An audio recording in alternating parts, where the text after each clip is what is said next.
Continuando, queridos, como os arminianos, que são principalmente as igrejas pentecostais e neopentecostais, eles se identificam muito com o povo de Israel por causa do cumprimento de regras, por causa das obras, né? Eles acreditam que eles precisam cumprir uma cartilha, que eles precisam cumprir determinadas obras para merecer a salvação e que a qualquer momento, se eles pecarem, eles perdem a salvação, né?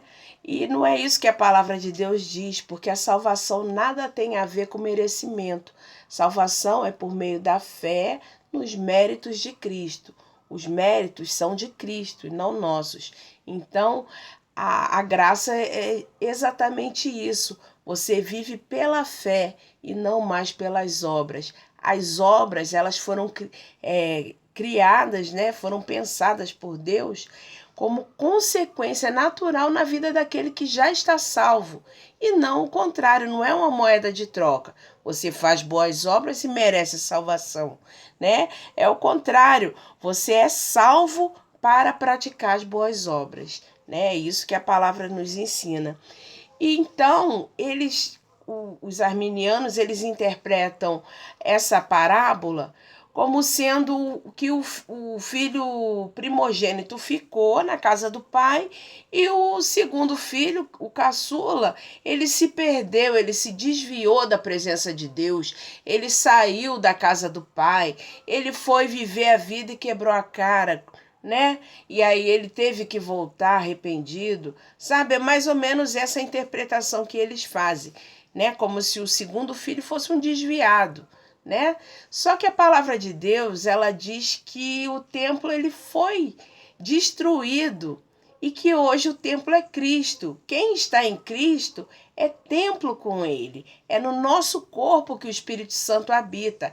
Nós é que somos o templo de Deus, os templos de carne. Deus não habita em templos construídos por mãos humanas, né? Então, as construções a que as pessoas chamam de igreja, elas não são templo de Deus, né? Igreja somos nós, igreja são pessoas, igreja é ser e não estar, né? Entendidos?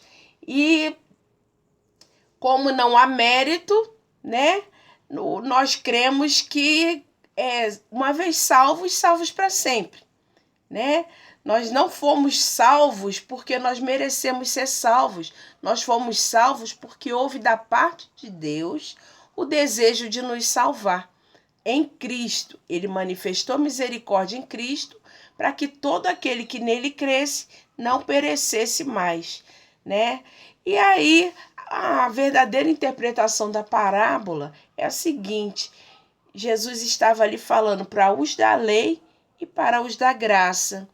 Os da lei são aqueles que se acham merecedores, aqueles que não têm gratidão porque eles acreditam bem ou mal as coisas que eles praticam, né? Como resultado daquilo que eles praticam, e não algo vindo de Deus.